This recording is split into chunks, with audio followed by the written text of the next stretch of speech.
Hindi ang lahat sa akin ay papanaw. Malamig ang gabi at maging ang mga balikat at tuhod kong napagod sa maghapon ay nanginginig ng walang pasabalik. Kailangan kong painitin ang katawan kong nakikisuyo sa walang kamatayang alamat ng buhay. Subalit tinatanong ko ang aking sarili, paano mula sa simula ng daigdig hanggang ngayon ay nananatiling buhay at sariwa ang kapangyarihan at ganda ng buwan, lalo na sa kabilugang buwan. Halos ang buong gabi ay napapasakop sa taglay nitong imat. Maging ang lahat ng mga bituin at mga ulap ay yumuyuko at nananampalataya sa taglay nitong liwanag na masisilayan mula rito hanggang doon. Ngunit, aking sinusuntok ang sarili kong kamao sa kamang nakikiusap na ipikit ko na ang aking mga matang pagod. Subalit hindi mapanatag ang aking kaluluwang halos sinabihan ng kung anumang espiritu mula sa liwanag ng buwan. Dungaw ko sa bintana. Ako rin ba'y mananatiling buhay kahit ako'y pumanaw? Ano ang kapangyarihang iiwan ko sa ating mundong naninikip ang dibdib at naghahanap ng pagmamahal? Totoo bang hindi ang lahat sa akin ay papanaw? Alam kong sa mga darating na taon, mauubos din ang aking lakas. Manghihina, tatanda, makakalimutan din ako. Walang silbi. Mamamatay.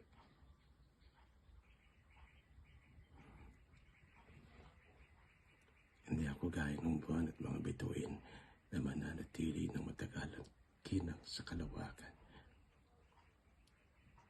Isa lamang akong napakaliit na tuldok, malikabok, sa napakalawak na kalawakan. May silbi at talaga ba ako? Sa aking kamatayan, sisimutin ako ng mga uod at magbabalik sa lupang inapakan ko ng matagal. Pero kahit ano pala ang nagamit ko sa buhay, maninikluhod pa rin ako at mas makapangyarihan pa rin ang lupa. Paano ba ang lahat sa akin? Hindi. Hindi lahat. Ito ang aking pakiusap.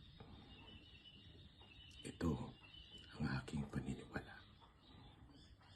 Ito ang aking tugon at pananampalataya. Marahil sa mga darating na panahon, pagkatapos akong maging hangin, yayakap sa bagong kabataan, o kaya'y maging isang pataba na mga pananim, o maging ulan na babalik sa lupa. Marahil hindi man ako muling makita pa, ay maaalala pa rin ang aking mga iniwang pangarap sa mundong ginagalawan natin. Ang aking pangarap lamang ay ang lumigaya ang lahat. Ang pagkapantay-pantay, walang mayaman, walang mahirap. Ang masupil, ang panghapi, kasamaan at kahirapan. Ang katarungan para sa lahat, lalo na ang mga tuka at walang tinig. Ang katiwasayan ng ating lupang hinirang. Ang kapayapaan sa bayan at mundo. Ang kaliwanagan ng pag-iisip ng bawat nilalang. Edukasyon, karunungan, kalayaan.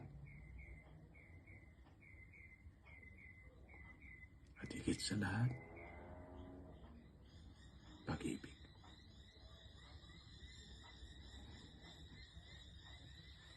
Maaalala pa rin ba ang pagmamahal ko sa kapwa?